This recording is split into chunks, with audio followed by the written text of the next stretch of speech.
elementary pa, di kasulod og eskwelahan kung walay ID. ID is important. Pagabot sa high school, mora gihapon. Why ID, why eskwela. Kung walay ID, dunay fines. Asa na? Fines. Pagabot sa college, mora gihapon. Walay ID, no entry. Diba? Bisan gani dinhi. Kung doon na tayo mga transaksyon sa Imlawilier, Palawan, labi na kung maghisgot na gani kwarta, importante ang ID. Kana. Kung mo apply po taog o magkuha tag passport or visa, importante po ang pag-secure og NBI clearance. Tungod kay doon na higayon, kadto na kay kapariha og ngalan, di ba? NBI clearance. Unya maghulat pa pag pila ka adlaw aron maklear ang imuhang ngalan. Nga naman, tungod kay mao ni ang mga ebidensya kabahin sa imuhang identity pagkatao. Ang identity mo'y pinaka-importante nga part sa tao. Ngalan, mga ilhanan, bisan gani sa looks, sa NBA na ay gitawag og beard, the beard, looks, si James Harden nga amot og bungot nga gitubuan og naong o naong gitubu og bungot kana. Mga titulo, trabaho, mga tammark, panamit, kultura, pamilya, kaliwat o mga bisan gani relihiyon, kining tanan mumarka sa ato ang identity. Kana. Usahay po, dapat mga tao nga, ang ilaha pong identity, mao ang ilahang abilidad. Palitan, nag-istorya bitaw ni si Unyot ug si Buknoy, no, ni ana si Unyot nga Buknoy. Grabe to si Tagpulano eh. Ning ambak man sa dagat nga walay life jacket. Ingat po si Buknoy nga ni Unyot. Mas grabe gito si Pedro niya to eh. Nga naman, diambak sa helicopter nga way parachute. Yan na siya niya. Grabe po. Yun sa manimong pagkabalo. Dito, sa iyang haya, patay dahil kay limang kagulay parachute. Sa ang identity sa tao, pinagi sa iyang mga abilidad. Wala tay kalainan sa identity ni Jesus. Si Jesus po, anak sa Panday, anak ni Maria, gianak sa Bethlehem, Hudiyo, suon. Karon ang ebanghelyo naghatag natog importante aning titulo ni Jesus, title ni Jesus. Duha, una, anak ni David. Mo ni ang titulo nga naghisgot sa kagikan ni Jesus, ugat ug nagpunting sa iyang pagkatao. Pero maingon si David, Ginoo. Mo ni ang ikaduha.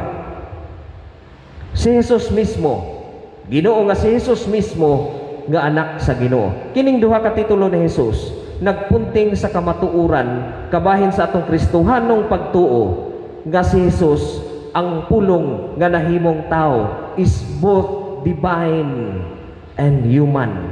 Tao at the same time Ginoo. Ang iyahang pagkaginoo wa mawala sa dihang gisapak siya ug gianak sa tao. Gani nahimo siyang usa ganhi kanato gawas sa sala. Nahimo siyang usa.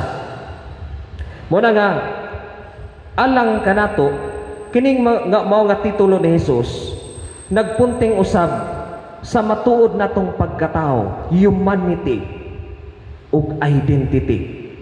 But ipasabot gawas sa unnecessary nga mga pangalan, gawas sa atong mga sala, we are directed our true identity as God's beloved, mga pinangga sa Ginoo, bisan pag mga buluyagon. No. Bisan pag unsa ang imuhang posisyon dinhi sa kalibutan, bisan pag unsa ang imuhang nakapot dinhi sa kalibutan, pero wala pud nimo sunda o buhata ang kabubuton sa amahan, wa gihapoy kahulugan ang tanan. Imong gitabunan ang imong tinuod nga pagkatao o identity. Identity nga atong naambitan sa Ginoo. Lisod kaayo kung buriton gihapon ka. Lisod kaayo kung mapahitason gihapon ka. Lisod kaayo kung madumtanon gihapon ka. Lisod kaayo kung bintahuso gihapon ka. Lisod kaayo kung suyaan gihapon ka. Dili kalipang ang atong tinuod nga identity. Kay lahi ang identity sa tao, lahi ang identity sa Ginoo. Kaya unsa day ang identity ni Jesus? Unsa day ang pagkatao ni Jesus? Ang identity ni Jesus, loving, humble, merciful, prayerful, ug importante sa tanan, service to others. Serbisyo ngadto sa uban. Mingon bitaw si Mahatma Gandhi, the best way to find yourself is to lose yourself in the service of others. Mo niyang gingon ni Mahatma Gandhi, maunta pud ni ang ato nga palambuon nga identity, pagkatao. Tungod kay sure ko, mao jud ni ang pagkatao pud sa Ginoo. Kana. Ang atong pagkatao, God-given, but the world interprets it. Kinsa man ta? Of course, babae mo, lalaki mo, inahan mo, amahan mo, mga anak, mo ni atong identity. Pero ang naghulma nato, mao ang kalibutan. Naghulma nato mao ang kalibutan, pinaagi sa pagserbisyo nato ngadto sa uban. Karon pista ni San Bonifacio. Si San Bonifacio po naila sa iyang pagkatao, pinaagi sa pagsangyaw sa mayong balita. Daghan siya na-convert. O gani gipatay siya, pinaagi sa iyang pagsangyaw sa ebanghelyo. Mo ni ang iyang identity. Ang pagsangyaw sa mayong balita nganha sa Ginoo, nganha ngadto sa uban. Mao pud ni kita God-given ng atong identity, pero gihulma ta pinaagi sa pagserbisyo ngadto sa uban. Mao pud ni ang magpahimo natong kita. Kinsa man ta? Kini nga ato ang pagserbisyo ngadto sa uban, mao ni ang magpahimo natong kita karon ugma ug hangtod sa kahangturan kauban ang mahigugmaong amahan. Kini mao pud ni maghatag natong kalipay nga way katapusan. Identity. Ang atong identity isip tao, mao ang pagkamapaubsanon. O kaya ang identity nato isip mga Kristiyano, mao ang pagtabang, pagserbisyo ngadto sa uban. Amen.